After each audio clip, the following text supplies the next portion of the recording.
Heyo everybody, Haku here, and I just woke up and man, I am exhausted. I'm still also chameleoning into the background behind me.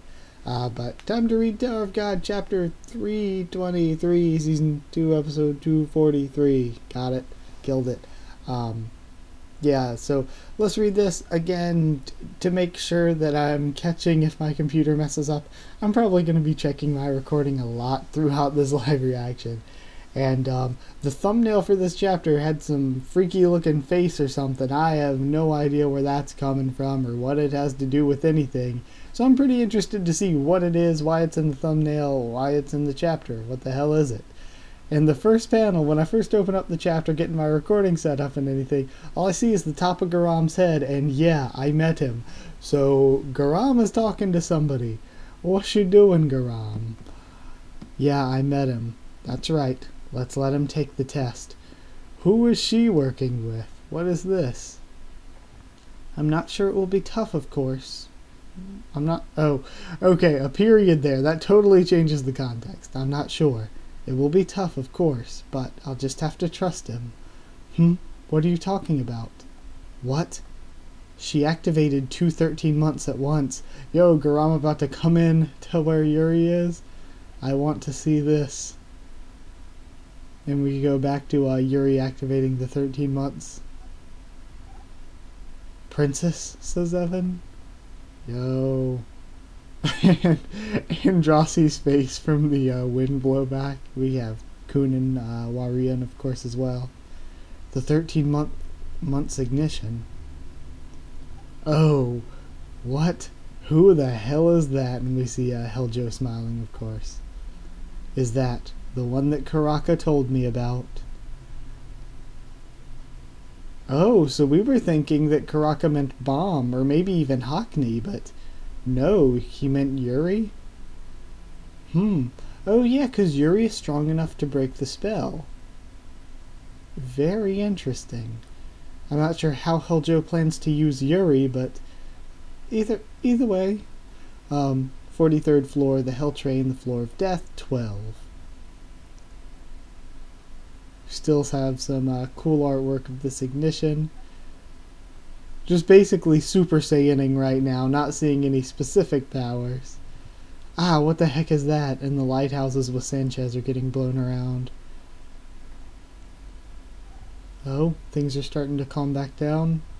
We see the Black March and the Green April now. Princess? Yuri's eyes are closed. Something is not right. Yuri has gone the crazy. Yo, is that blast from Black March? What is this? They're drawing in energy? But Princess, I'm still here, says Evan. Man. And she blows the hell out of this place. Frogfisher appetite. Yo, he's gonna absorb this shit. Ah, no. She is not killing Evan. No. Yuri, don't do this shit. And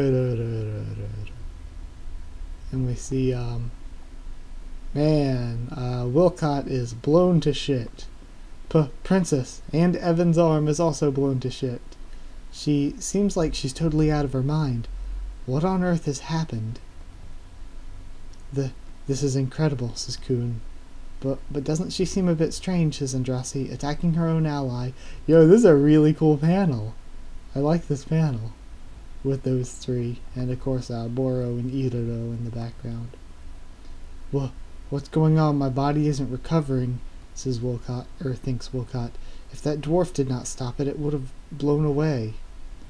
This is really dangerous, and we see a dark black orb of Shinsu forming. And he tries to, he goes back into his small body form and starts trying to fly away. I have to escape. And then, massive blast of red Shinsu, and Yuri turns. What are you? Or no, it wasn't a blast, it was his weapon. Sanchez, true form unleashed. Sanchez is a giant beast as well. It's weird, I thought this was just Wilcott's power, but I guess they can all turn into giant monsters? How can Wilcott's body not recover? What the hell did you do? And then he goes in. It looks like his weapon does form some kind of blast of Shinsu, and that's what that red effect is. She blocked my attack so easily? Watch out, Sanchez. Shoot, it's coming back at me. And Sanchez's arm gets blown off. Sanchez! What the? And then a blue orb of Shinsu is created, and Wilcott's charging with a blue orb of Shinsu, and it looks like Yuri turns and stabs through him with the Black March. And Wilcott is fucked. Wilcott, is he dead? Yo, that's a cool looking panel. What the hell? I thought you guys were immortal. You sure die a lot more easily than I thought, says Yuri. And we have lost our Yuri for the moment, but I have a feeling Garam's just gonna come in and help her, you know. Ah, that's so refreshing. I haven't felt the outside air in ages. Princess? Yo, the outside air. Sir, Wilcott he's dead. Damn it. How? The guards in the castle are badly shaken up as well. There's no doubt about it. Joe. That's the one. I can escape from here if I just get her.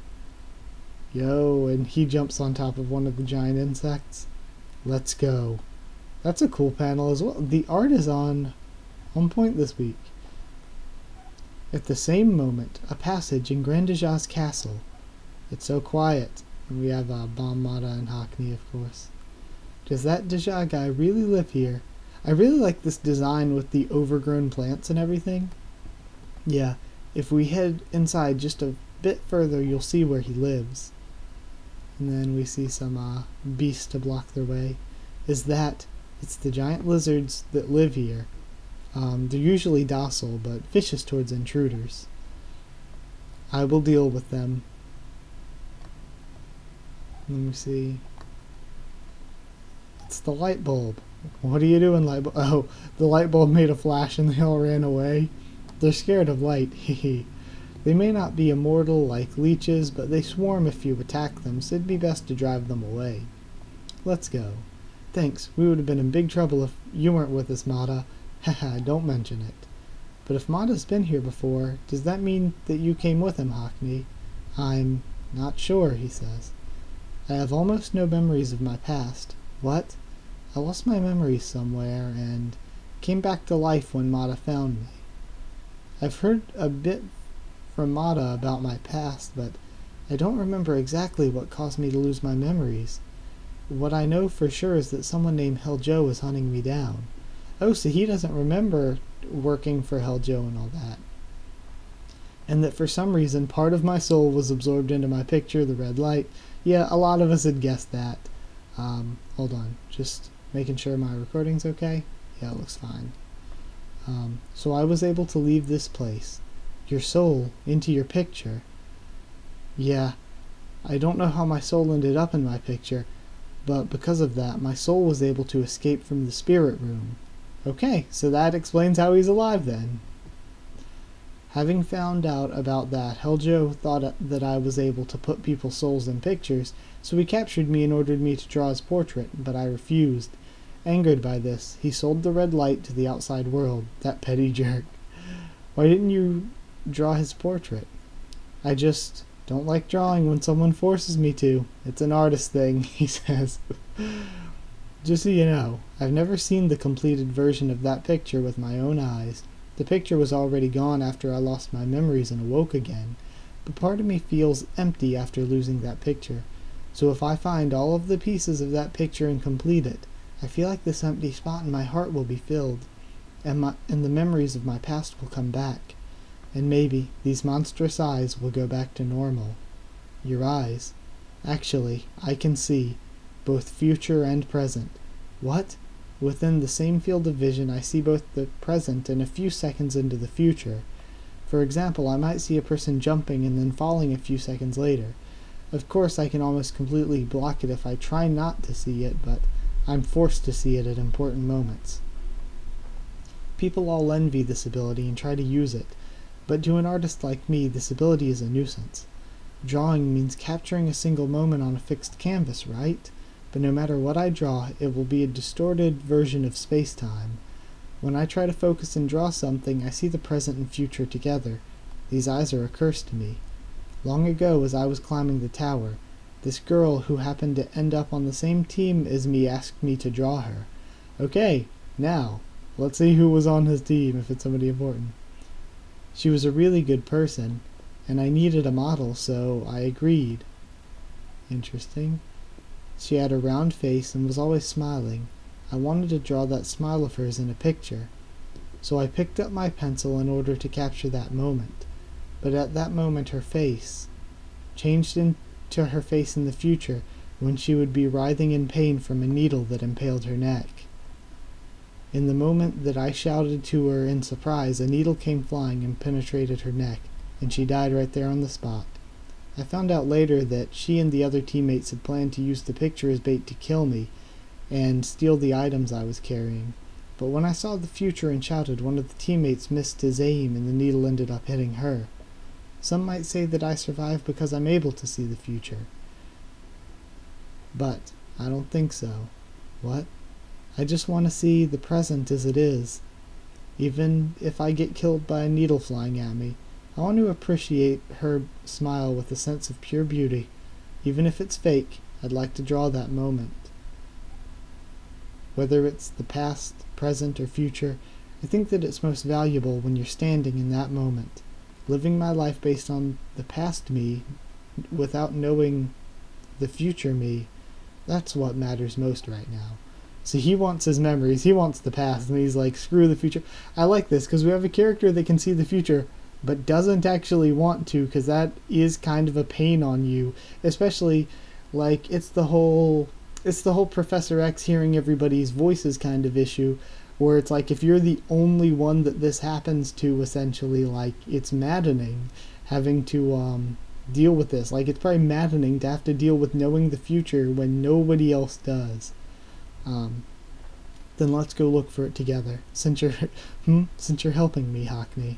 Once I finish my business here, I'll help you find your picture. You don't need to do that. And of course we got a Hockney backstory, so making him even more important to the story.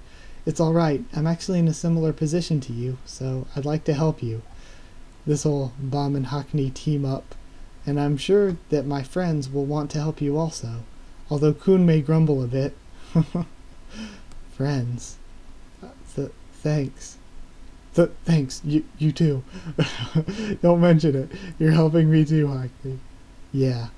And then we see Mata in the background. Hockney? And he tears up a little, touched. Whoosh. We're here, says Mata. Right over there is where Deja lives, and it's just a giant door in a wall. Is that the sound of a waterfall? I can sense it, thinks Bomb, and his heart's thumping really loudly. The thorn fragment, it's definitely inside there. And then some dude with a Jack Dabs. Who is this man's? Are these intruders? Who is this man's? Out of nowhere on us. Don't tell me this man is Deja, but either way. I hope you guys enjoyed it. It was kind of a pretty quick one, I think, because it was mostly action sequences. The action sequences were pretty good. Not sure how I feel about Yuri going insane. I would have preferred to not have that, but I mean, and we already know it's kind of not going to be super big a deal, because you can tell Garam now knows about it. Garam's going to come in and stop her, which is going to be really cool to see them meet, but I'm not expecting anything too huge from it. I do love the Hockney backstory stuff, though. It makes him even more important, and I really like the connections between him and Bomb that's being built here, with Bomb just being with him and Mata instead of with the rest of his normal team. I really like that for the Floor of Death. But either way, we got some exciting stuff coming in the future chapters. It's been exciting all through Floor of Death so far. So I'll talk about it in the review tomorrow. But either way, like if you did like the video, comment down there. Tell me what you thought of this week's chapter, what you thought of my first thoughts and reaction to it. Subscribe for more Tower of God and a bunch of other things on the channel as well. Follow on Twitter if you want, and I'll try to keep you updated there and stuff for the channel. The video in my preview screen, it looks a bit laggy, so I'm sorry if it is laggy. I can't figure out what it is. But either way, that's it. So thank you once again for watching, and I'll see you all next time.